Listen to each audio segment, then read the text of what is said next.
Hello, TechBoston. Thank you. Thank you so much. Thank you, everybody. Thank you, everybody. Everybody, please have a seat. Everybody, please have a seat. We are thrilled to see, especially the students here today.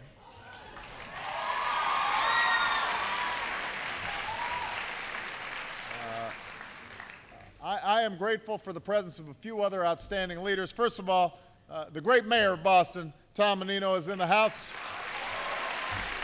There he is over there. Lieutenant Governor Tim Murray is here. Where's Tim? Tim, good to see you. The outstanding Secretary of Education, Arne Duncan, is in the house.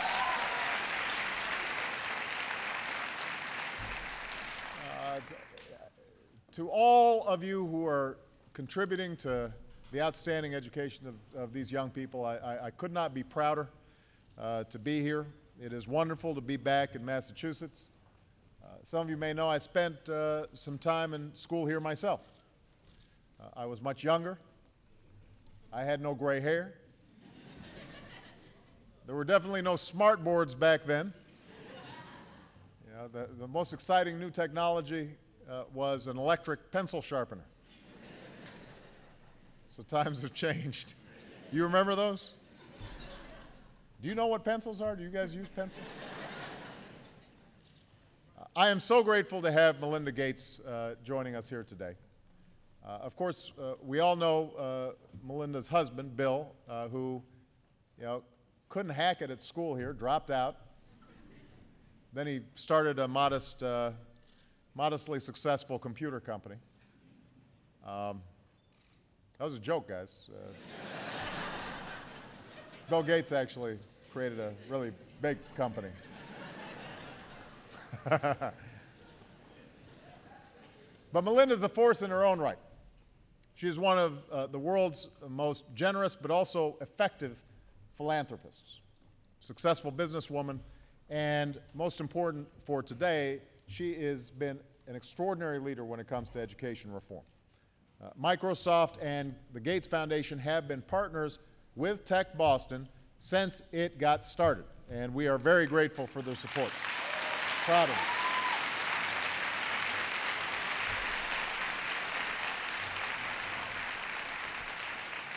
Melinda's absolutely right, by the way.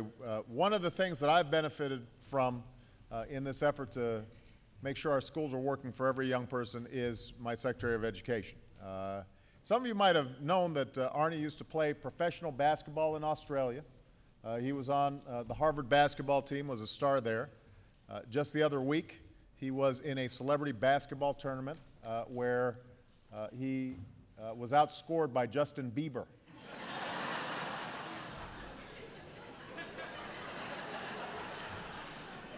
I'm just saying. Justin's like about 5'2". So please give him a hard time for that if you get a chance. Now, we're in the middle of what we're calling Education Month at the White House. And I wanted to come to TechBoston so that the rest of America can see how it's done. You guys are a model for what's happening all across the country.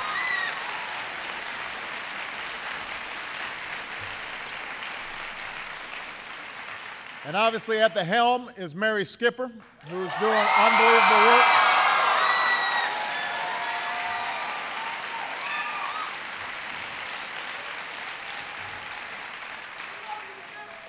Love you, Skip.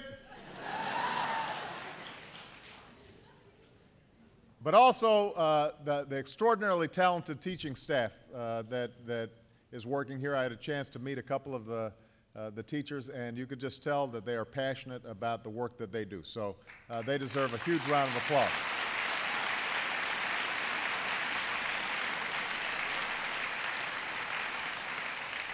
Every day, TechBoston is proving that no matter who you are, or what you look like, or where you come from, every child can learn. Every child can succeed. And every child deserves that chance. Getting the best possible education has never been more important than it is right now.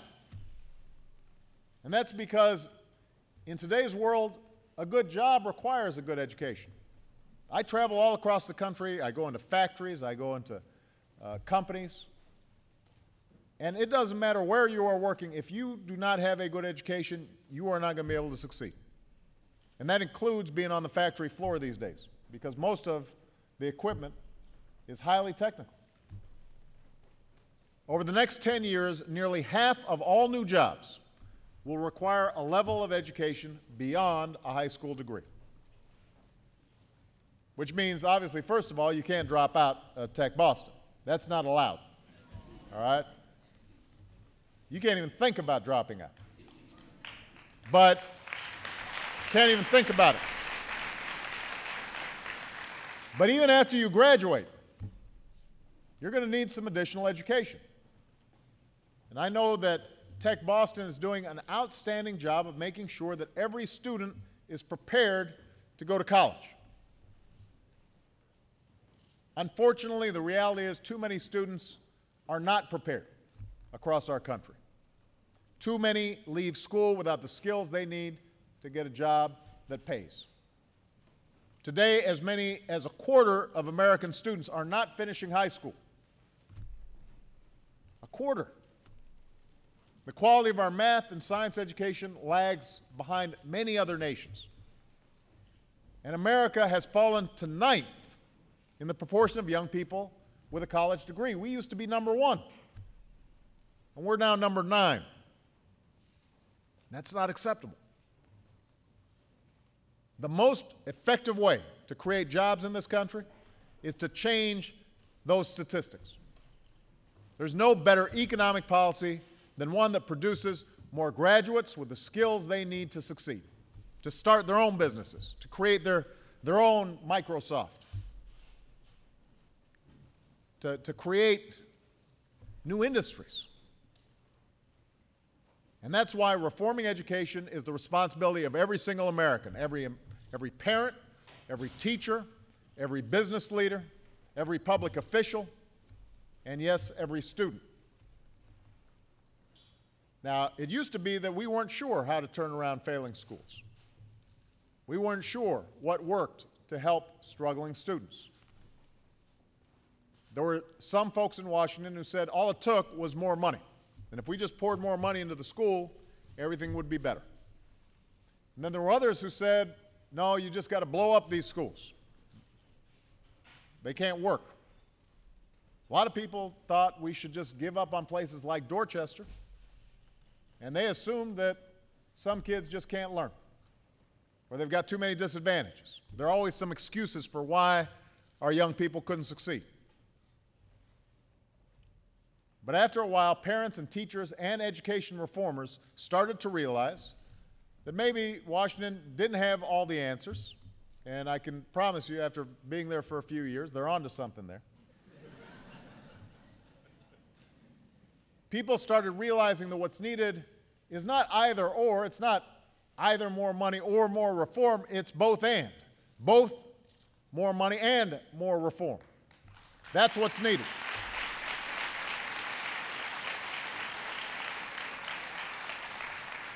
What's needed is higher standards and higher expectations, more time in the classroom, and greater focus on subjects like math and science. What's needed are outstanding teachers and leaders like Skip, who get more flexibility. I just like that name. I'm going to call you Skip from now on. But education leaders who get more flexibility in exchange for more accountability. And all those ingredients are present here at TechBoston. The students here, they get their own laptop when they walk through the door. That costs money, but it opens up a window for learning. You're required to take 4 years of math, science, and technology classes. Classes like web development and entrepreneurship, and even forensic science. I didn't even know what forensic science was in high school. I'm not sure I do now. But that's part of the requirement that makes this school outstanding. The school days are longer. Classes are 60 minutes so that young people have time to actually focus and absorb the information that's being provided. And many students go to school in July and August. I usually don't get much applause from students when I point that out, but because this is a pilot school, Mary had the ability to hire her own staff, and the teachers here are offered training and constant support. So those are the ingredients, and the results have been powerful. Students here come from some tough neighborhoods, am I right? Yes. And yet the graduation rate is almost 20 points higher than the rest of the city. 20 points higher.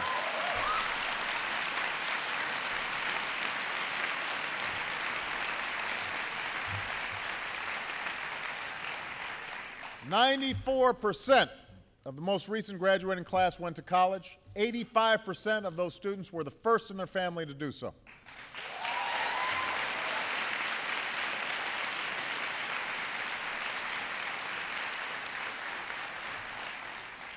Your math and science scores are consistently higher than other Boston schools. And the attendance rate here is 94%. So it's working. What's happening here is working. We know what works. What's required then to get results from any school is no longer a mystery. And that means there can't be any more excuses from anybody. As a nation, we have a moral and economic imperative to give every child the chance to succeed. And that's why I set a goal when I took office, that by the end of the decade, America will once again have the highest proportion of college graduates in the world. We will be number one again.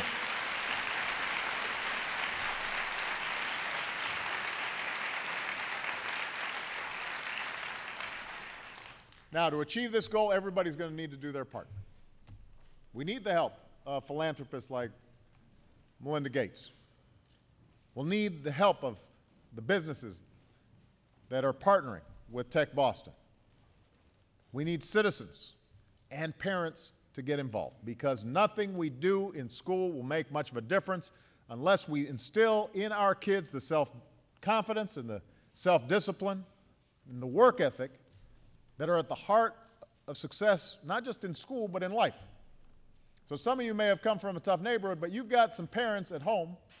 You've got somebody at home who is nagging you and staying on top of you and saying you can succeed. And I'm assuming somebody who's also turning off the TV set once in a while and saying put away the video games and do your homework. That has to be a critical ingredient in success. We need to recognize that the true path to reform has to involve partnerships between teachers and school administrators and communities. And we'll need a national education policy that tries to figure out how do we replicate success stories like TechBoston all across the country. So that's what Arne Duncan's job is, and that's what he's been doing so well over the last few years. Instead of pouring money into a broken system, under Arne's leadership, what we've done is we've launched a competition. We call it Race to the Top. We call it Race to the Top, and it's basically a challenge to states and school districts. Prove to us that you're serious about reform. We've said to all 50 states, if you show us the most innovative plans for improving teacher quality and improving student achievement, then we'll show you the money.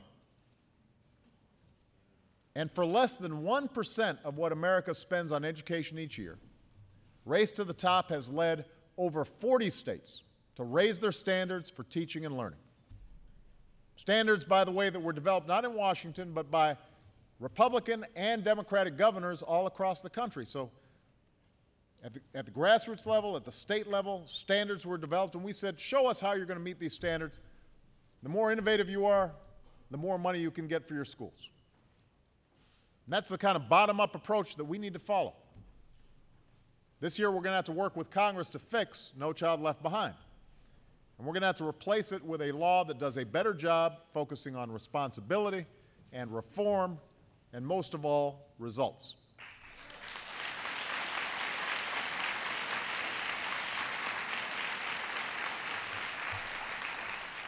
We're also trying to give school districts more flexibility to open charter schools and pilot schools like TechBoston, so that they have the flexibility, the autonomy to do what's best for students. We're working to make sure every school has a 21st century curriculum, like you do. And in the same way that we invested in the science and research that led to the breakthroughs like the internet, I'm calling for investments in educational technology that will help create digital tutors that are as effective as personal tutors, and educational software that's as compelling as the best video game. I want you guys to be stuck on a video game that's teaching you something other than just blowing something up.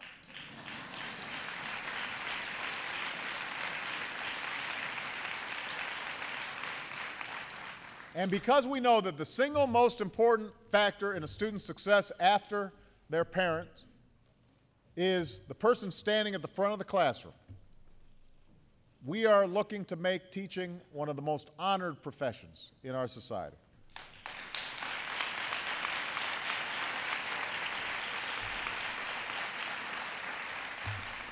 In South Korea, teachers are known as nation builders. That's how they're described. Here in America, it's time we treated the people who educate our children with the same level of respect. We've got to lift up teachers. We've got to reward good teachers. Of course, we also have to stop making excuses for bad teachers. We're also working to give educators the support and the preparation that they need. And I know that some of the teachers here have benefited from our investment in these programs, such as the teacher preparation partnership that you have with the Boston Teachers Residency and with UMass Boston.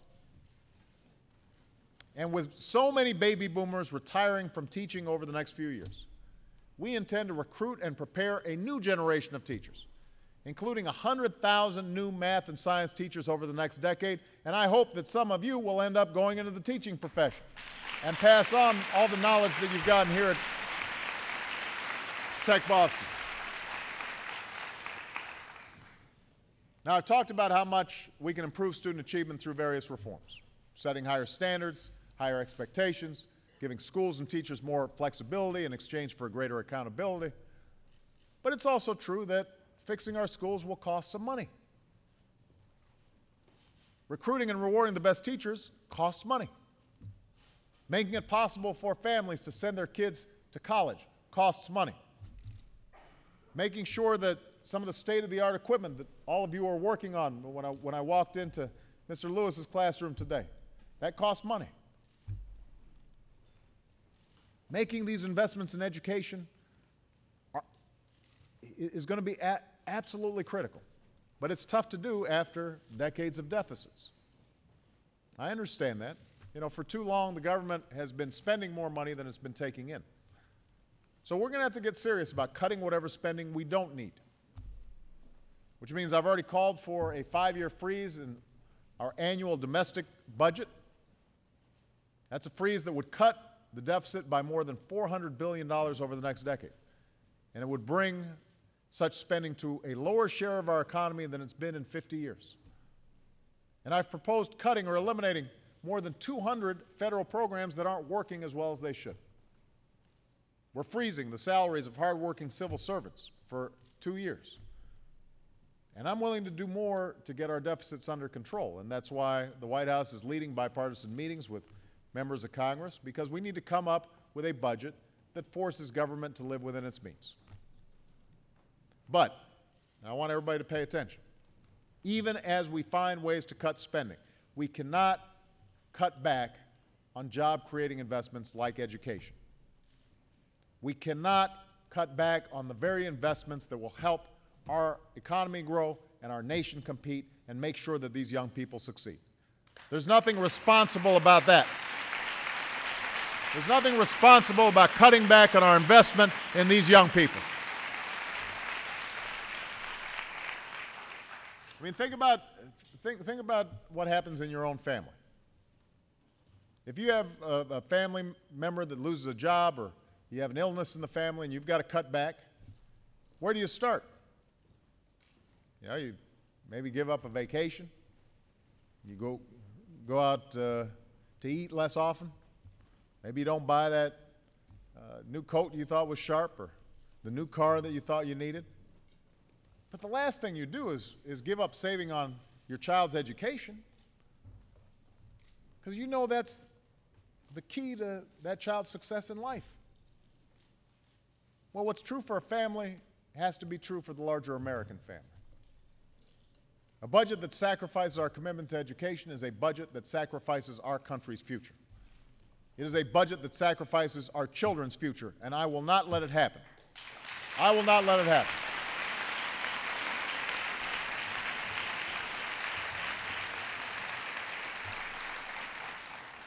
We're not going to give up on any school in America or any child in America. We can't forget that every year, schools like TechBoston have to hold a lottery, because there just aren't enough spaces for all the students who want to go here. The reason they want to go here is because they know that if they go to some of the other schools in the area, they won't do as well. They know that they might drop out. They might not get the same reinforcement that they need. There might not be that same culture of excellence and performance. That means they may not go to college, and they know they may not succeed. All of that shouldn't depend on a lottery. That can't be the system of education we settle for in America. No child's chance in life should be determined by the luck of a lottery. Not in this country.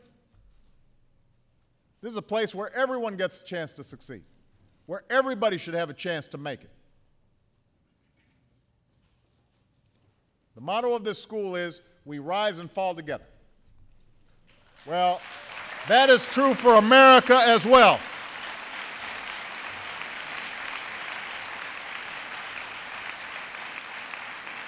That's true for America as well. If we want to prosper in the 21st century, and if we want to keep the American dream alive in our time, then we're going to rise together.